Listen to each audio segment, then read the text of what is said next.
যোগদান কৰি আমি নিজৰ শিক্ষক হিচাপে যোগদান কৰি মনটো আপোনালোকৰ বহুত পাতল পাতল লাগিব। অহাকালি আপোনালোকে নিজৰ অভিজ্ঞতা নিজে পাব। আপোনালোকে নিজে অনুভৱ কৰিব যে জীৱনত এটা ডাঙৰ পৰিৱৰ্তন আছে। ইয়াৰ পিছত যেতিয়ালৈকে আমি ভিত্তিক শিক্ষক হৈ আছিলোঁ, আমাৰ সন্মুখত অৱসৰকালীন আমি কি পেঞ্চন পাম তাক আমি কোনেও নাজানিছিল।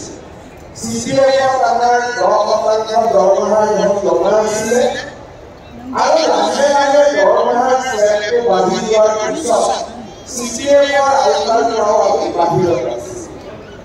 এতিয়া যিসকলৰ 25 বছৰ আৰু 10 বছৰ চাকৰি এতিয়াও থাকিব, আপোনালোকে জানে যে ভাৰত চৰকাৰে ইউনিফাইড পেঞ্চন স্কিম, এই পেঞ্চন স্কিম আমাৰ বাবে লৈ আহিছে।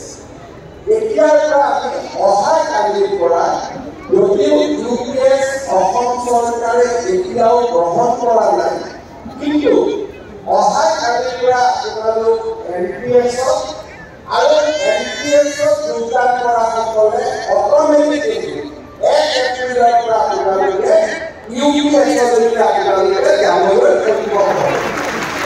ইয়াৰ ফলত অৱসৰকালীন জীৱনত যিটো সৰ্বশিক্ষা অভিযানত থকালৈকে যিটো অৱসৰকালীন জীৱনৰ এটা নিশ্চয়তা হোৱা নাছিলে, এতিয়া আমি বহু পৰিমাণে অৱসৰকালীন জীৱনত এটা নিশ্চয়তা পাবলৈ সক্ষম হ'ম। আমাৰ চৰকাৰৰ ষ্টেট বেংক অফ ইণ্ডিয়াৰ লগত